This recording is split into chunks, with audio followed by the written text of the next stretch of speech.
All right, I'm Will Hales with Hales Farms here in Salisbury, Maryland, and we grow approximately 300 acres of watermelons. My father started growing seedless watermelons approximately 28 years ago, and I guess I'm third generation in the family farm to grow watermelons. As far as watermelons grown here in Maryland and Delaware and on the Eastern Shore, we feel very strongly that we have the best flavor and the best quality. I think it's a lot better when your produce or whatever it is grown kind of basically in your backyard because at least you have a relationship. Possibly you might even be in the community with people who know the growers of the produce, and maybe you ride by and see the fields and see the guys working hard out there to try to raise the best produce. So we'll start doing our rye strips in November. In March we'll start tilling the land with a rototiller. We'll lay our plastic. And then shortly after that, after we get all the water hooked up before we plant, we usually try to have the irrigation all ready to roll before we plant our field. And then we'll plant the field most of the time around the tail end of April. And then after that, basically every week we'll plant a field, and we try to keep our crop spread out. And we'll usually plant almost every week up until the first part of July.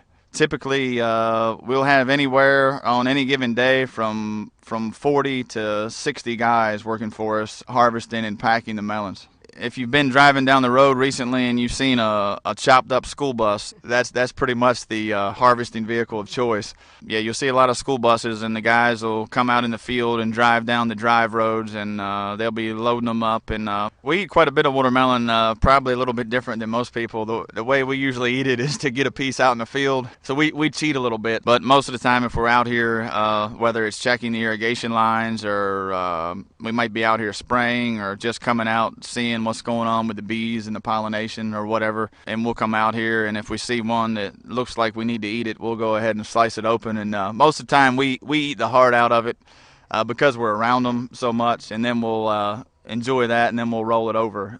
I guess the most gratifying thing about growing watermelons probably to me would be when you see small children enjoying a watermelon with their family, whether it be a picnic or any type of outdoor activity. There's something about kids and watermelon, and just kind of seeing the young child eating the watermelon with the juice running all down their face onto their T-shirt. That's pretty gratifying because most kids are pretty attracted to watermelon and love the way it tastes.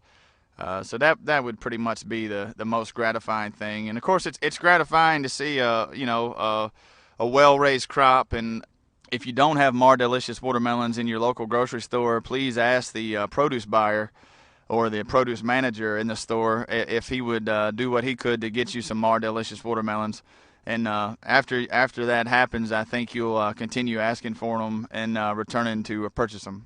And that'd be a great help to us, so thanks.